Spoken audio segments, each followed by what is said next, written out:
புக்மை show, district, இந்த மாதிரி நிறைய ஈவெண்ட். தமிழ் ஈவெண்ட் ஏதாவது இருக்கான்னு பார்த்தா காணும்.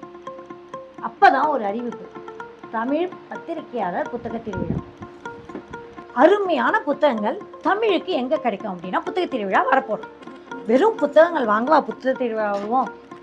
இலக்கிய ஆளுமே பாரதி கிருஷ்ணகுமார் பேசுகிறாரு. சினிமா பிரபலங்கள் இந்த பக்கம் வரப்போகிறாங்க. அறிவியல் பிரபலம், குழந்தைங்களுக்கு முதல்ல அறிவியல் பிரபலங்களை அறிமுகப்படுத்தணும். மயில்சாமி அண்ணாதுரை, டிஆர்டிஓலேருந்து நிறைய பேர் ஐஏஎஸ் ஆளுமைகள் வராங்க.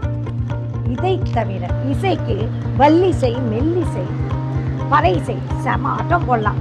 அடுத்து நாடகம், கூத்துப்பட்டை, அடுத்து கவியரங்கம், இலக்கிய உரைகள், பட்டிமன்றம், பேசி அசத்தலாம். நம்மளுக்கு போட்டிகள், மரபு உணவுகள், மரபியல் போட்டிகள், இப்போ பல்லாங்குழி அதெல்லாமே போட்டியில் வருது.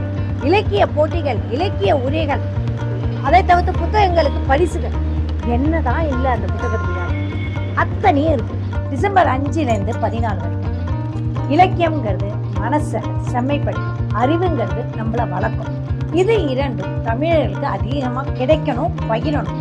புத்தகங்கள் மூலமாக அறிவு வளரும், இலக்கியம் மூலமாக மனசு செம்மைப்படும். அங்கே இருக்கிற உரைகள் மூலமாக நம்ம அடுத்த கட்டத்துக்கு போகலாம்.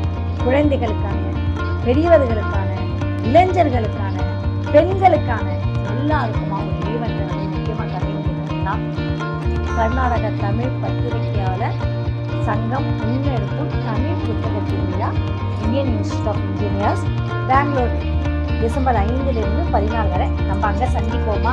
கண்டிப்பாக சந்திக்கிறாங்க. பாஸ் பண்ணுறோம்.